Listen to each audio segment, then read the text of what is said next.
When you look at successful people, you might have wondered how do they achieve everything that they set their minds to, and how do they actually stick to everything they want to do and turn their dreams into reality. Over the years, I have understood that there is really a big difference between people who actually set their goals and people who achieve them. As someone who has literally achieved everything that I wanted to achieve in the past year in 2024, I have few insights that I want to share with you guys that you might find useful in applying to your own journey and getting to whatever you want to in the year 2025. The first thing I want you to do is to get really super clear about what your goals are. And this might sound a little obvious, but this is where most people fail, and that's because their goals are way too vague. For example, saying that I want to be successful is not gonna cut it, and you have to be super specific about what success means to you. It could be landing a new job, or it could be saving $10,000 in the next 12 months, or it could be getting fit.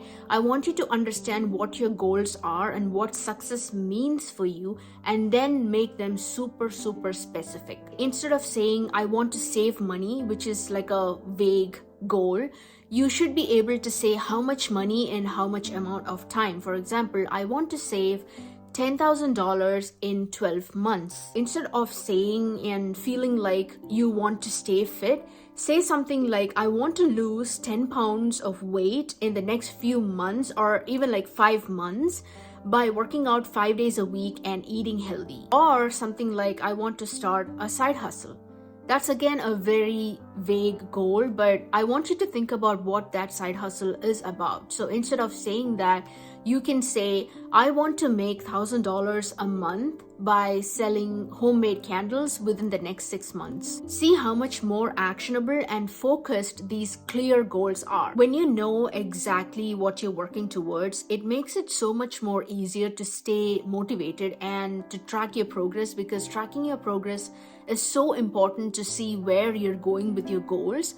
And so I want you to sit down and define your goals and define what success means to you. Once you know what your goals are, the next step is to figure out why it matters. Something that I want you to really understand here is the fact that your why has to be bigger than your goals itself. It has to be something that is really personal to you, and it has more depth to it because it comes from your true values and your beliefs. Say you want to lose 10 pounds in 6 months.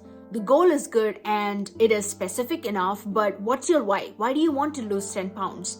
And your reasoning could be that I want to feel healthier, or I want to live longer, and I want to keep up with my kids, and I want to be able to travel more. Even when I get a little older, I want to be able to pick up my groceries without having my hands hurt, and I want to live a happier, healthier life. And that's your why. That's something that's going to keep you on track with that process. Similarly, if you take the example of starting a side hustle and getting $1,000 a month, why do you want to do that? Yeah, you're going to get $1,000 a month, but why? It could be because you want to get out of a debt that you have for years, or you want to be financially free and lessen the stress of financial burden that you have in your life. Or it could also be that you want that extra money to do the things that you love doing, or you want to start a new hobby, or you want to do more traveling. That's your why. And every time you get hit with something that's like an obstacle in your goals, this why is going to keep you going. When you know your why, it shifts the focus from the outcome to the actual impact that outcome can bring to your life. And when you know that why, it helps you create this strong emotional connection with your goals, and that's what is the only thing that's going to keep you sticking to your goals even when that process gets really tough or you lose your motivation on the way.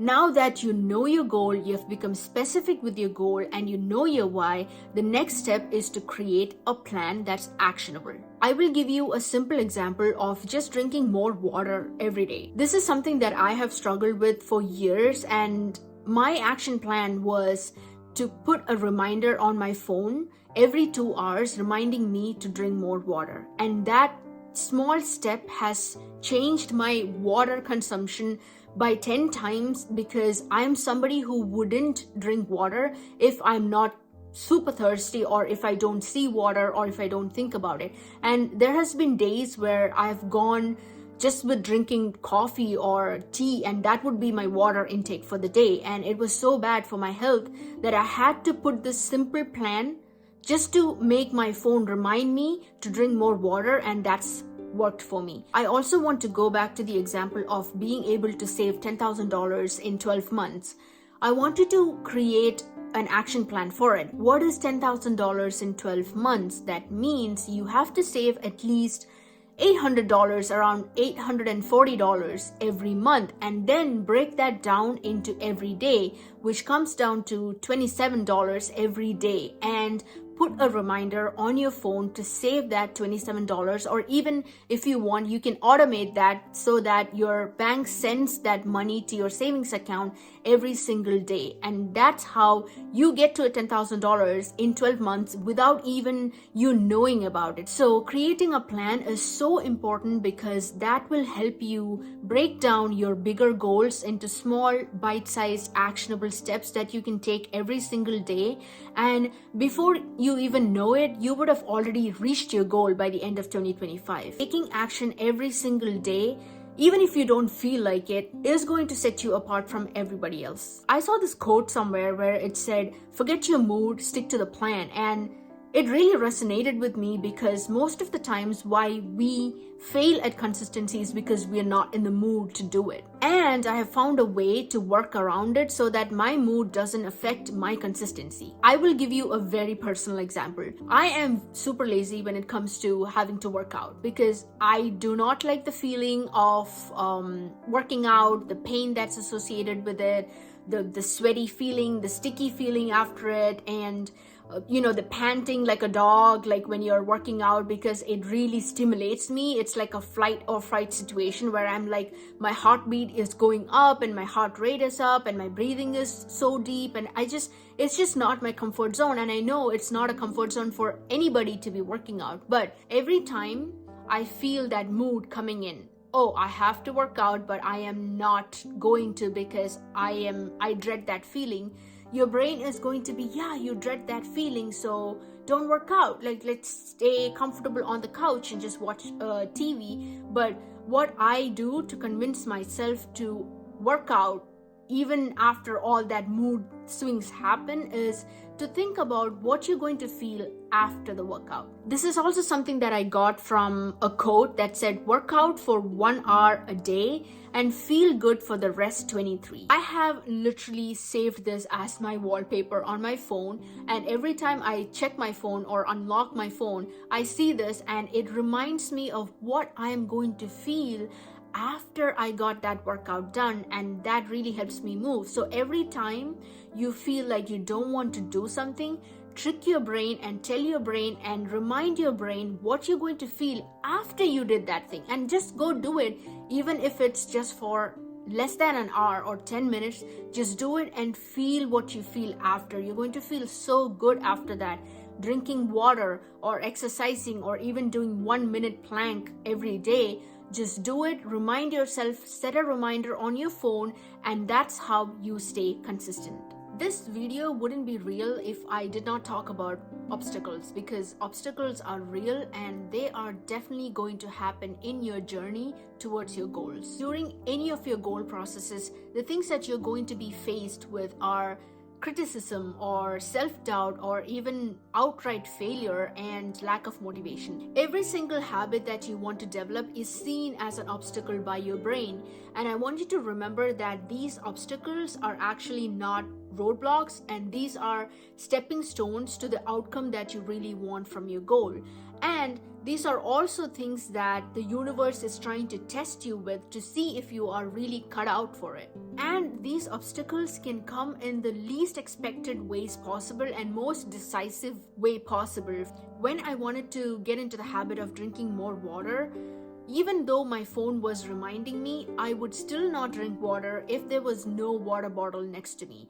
And after this happened a few times, I realized that that's an obstacle that's standing in between me and my hydration. And what I did was to keep water bottle, like one you see there, I keep water bottle now everywhere I sit, next to the couch, in my bedroom, even sometimes in the bathroom and on my desk where I work and on my coffee table. So wherever I go and whenever I am reminded to drink more water, I don't have to feel lazy about having to find my water bottle and go fill it up and drink from that. I just have my bottles ready to go right next to me wherever I am.